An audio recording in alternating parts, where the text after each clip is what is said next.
Hello friends, electoral bonds का पहले कुछ दिनों से ये न्यूज काफी ज्यादा वायरल जा रहा है। जब से सुप्रीम कोर्ट एसबीआई को ऑर्डर दिया है इलेक्ट्रिकल बॉन्ड का डिटेल्स जारी करने की, तब एसबीआई इलेक्ट्रिकल बॉन्ड की डिटेल्स जारी करती है। तब पता चलता है कि इंडिया की आम जनता की पैसा को कैसे इलेक्ट्रिकल बॉन्ड के थ्रू पॉलिटिकल पार्टी को डोनेट किया जा रहा है। कुछ डोनेट तो 1000 करोड़ से भी ज्यादा की अमाउंट है। इतना रकम सिर्फ पॉलिटिकल पार्टी को डोनेट किया जा रहा है। इलेक्ट्रिकल बॉन्ड के इस काम को जानने से पहले इलेक्ट्रिकल बॉन्ड होता क्या है, पहले ये जानते हैं। On the electoral bonds, attacking the Bharatiya Janata Party says the electoral bonds is the biggest scam.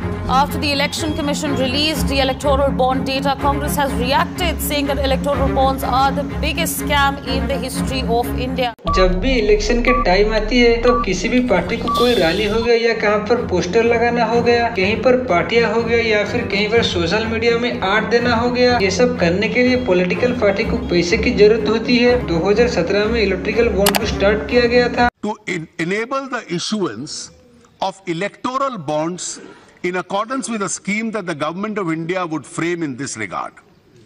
Under this scheme, a donor could purchase bonds from authorized banks against checks and digital payment only.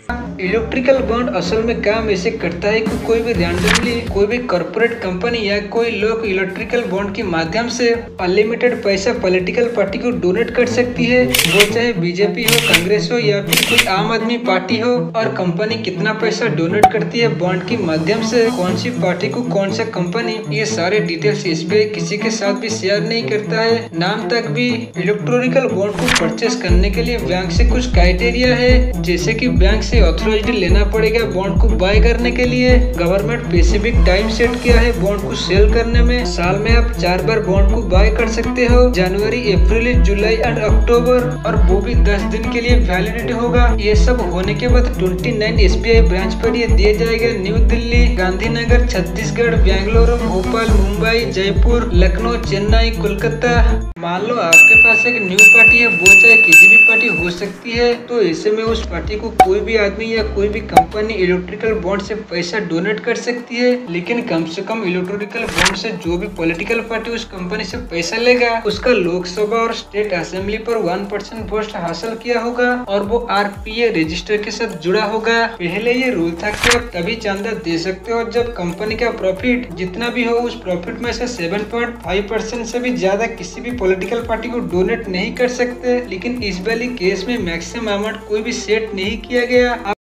उन्होंने ये भी बोला है कि ये जो amendment करा गया था कि कंपनीज जो हैं कितना भी पैसा पॉलिटिकल पार्टीज को दे सकती हैं। पहले जो रिस्ट्रिक्शन था कि अपना एनुअल प्रॉफिट से 7.5% से ज्यादा नहीं दे सकती, वो भी रद्द कर दिया आपका है। जितना मर्जी किसी भी पॉलिटिकल पार्टी को आप कितना भी डोनेट कर सकते हो। अब यहाँ पर हुआ एक बड़ी स्कैम, वो मैं आपको आगे बताऊंगा। जब सुप्रीम कोर्ट को ये बात पता चलती है, तब सुप्रीम कोर्ट डिक्लेयर करता है कि इलेक्ट्रिकल बॉन्ड के स्कैम के बारे में। सुप्रीम कोर्ट ऑर्डर देती है SBI, state bank of India, all electrical bond purchase the details. लेकिन पहले तो एसबीआई कहता है कि नहीं, इलेक्शन तो अभी पास आ रहा है, हमें 3 महीने लगेगा सारे डिटेल्स को जाँच करके भेजने में। लेकिन जब सुप्रीम कोर्ट फिर से ऑर्डर देती है एसबीआई को, तब 2 दिन में ही इलेक्शन कमिश्नर की वेबसाइट पर पब्लिश किया जाता है। After 2 deadlines, the State Bank of India has finally submitted all data related to electoral bonds. Today was the second deadline issued by the Supreme Court. Reports say that at 5:30 p.m. IST, the data was sent by SBI. इसमें multiples company पैसा donate किए हैं political party को। 5 सालों में total amount electrical bond से 12,145 करोड़ का amount donate किए है सिर्फ पॉलिटिकल पार्टी को। मतलब अमाउंट देख सकते हो, 12,000 crore. Indian express news challenge की वेबसाइट पर ये पिक्चर शेयर होती है। बीजेपी को टोटल अमाउंट मिला है 5,271 करोड़, कांग्रेस को 952 करोड़, टीएमसी को 767 करोड़, 622 करोड़, डीएमके को 431 करोड़, एनसीपी को 51 करोड़, एएफपी को 41 करोड़, जेडीयू 24 करोड़। ये है टोटल रिपोर्ट इलेक्टोरल बॉन्ड का। ये डोनेट कंपनी में से एक का कंपनी का नाम है मेगा इंजीनियरिंग इंफ्रास्ट्रक्चर लिमिटेड, जो कि सेकंड तो buyer biggest electoral bond 960 crore.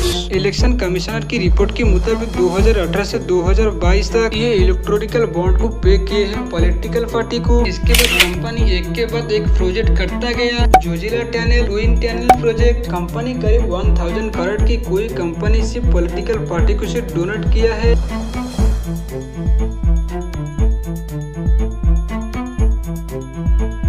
First number पे आते हैं जो इलेक्टोरल बॉन्ड को सबसे ज्यादा बाय किए हैं, future gaming and hotel service. Total कितने पैसे का बॉन्ड खरीदे हैं? 1360 करोड़ का पे किए हैं 12 अप्रैल 2019 से 26 जनवरी 2024 तक। It has been made public by the Election Commission.